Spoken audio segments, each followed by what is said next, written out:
So it's happened. The Trump tariffs have been implemented, and now we know what's going on.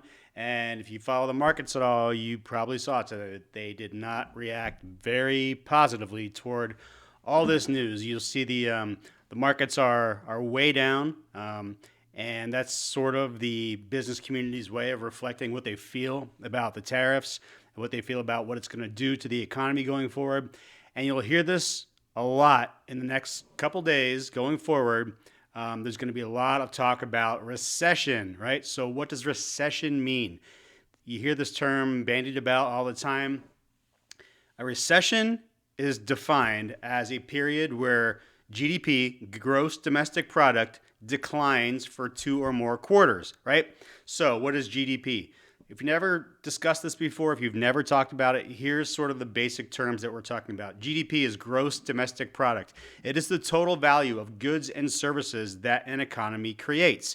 So it's the things that are sold, the things that are the services that are rendered. So if you divide that total dollar amount by the number of people who are producing it, you get the amount per person, and that's the gross domestic product, right? You can figure it out per capita what people are producing.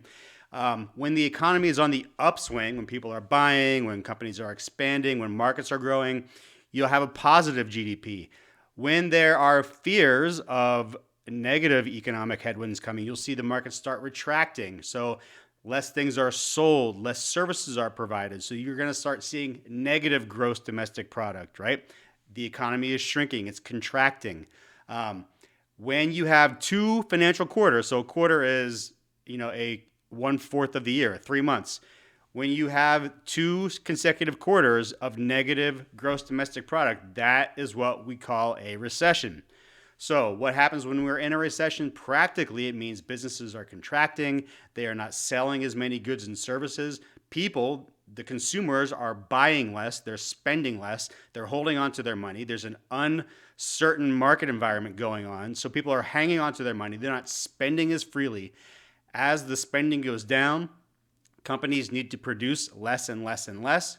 If you're producing less and less and less, you need less people to produce less and less and less. So people start losing their jobs. They start losing full-time status. Maybe they get moved to part-time status. As people are moved away from their jobs, they lose their full-time status. Their spending ability contracts, right? So you can see the domino effect starts happening. Things start contracting. Things start shrinking. Less money is moving through the system. And that's what has people scared, right? That is what a recession means.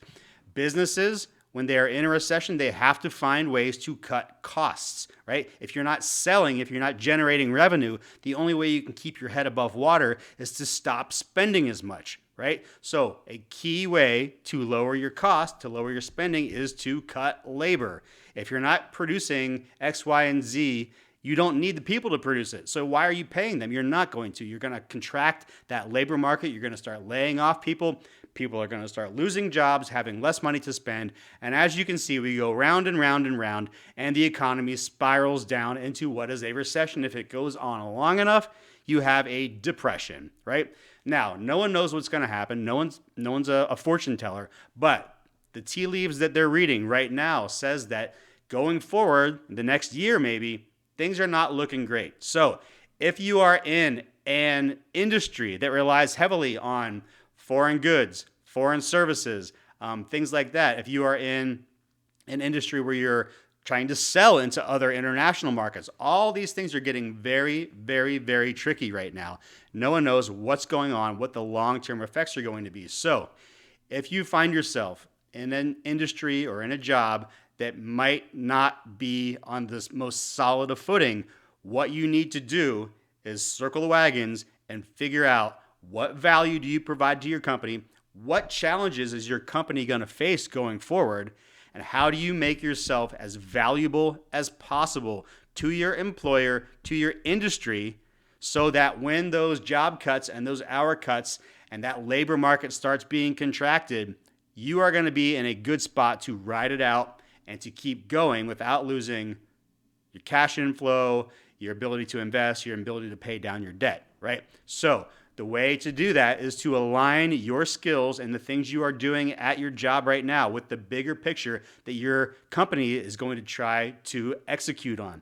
Maybe that is, we're going to hunker down for a while. Well, if we're going to hunker down for a while, that means, guess what? You need to prove beyond a shadow of a doubt how valuable you are to your company. And the way you do that is you start making really long, hard looks at what the goals of your company are and how you contribute to helping your company achieve those goals.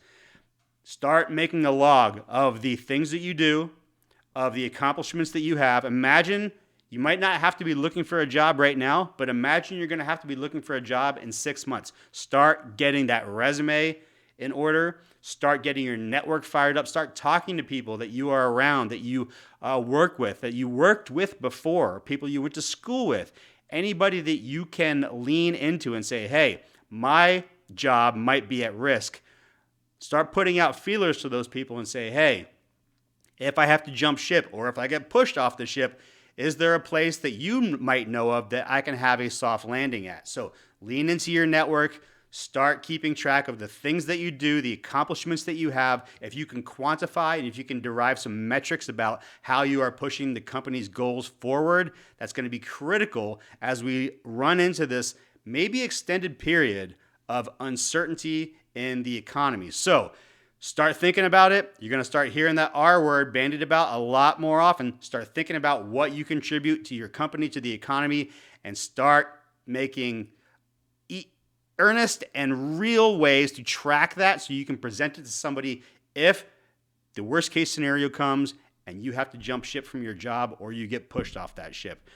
That's all I have for you right now. We're going to talk a lot more about this in coming days. For right now, do good things, be brave, be strong. We'll talk tomorrow.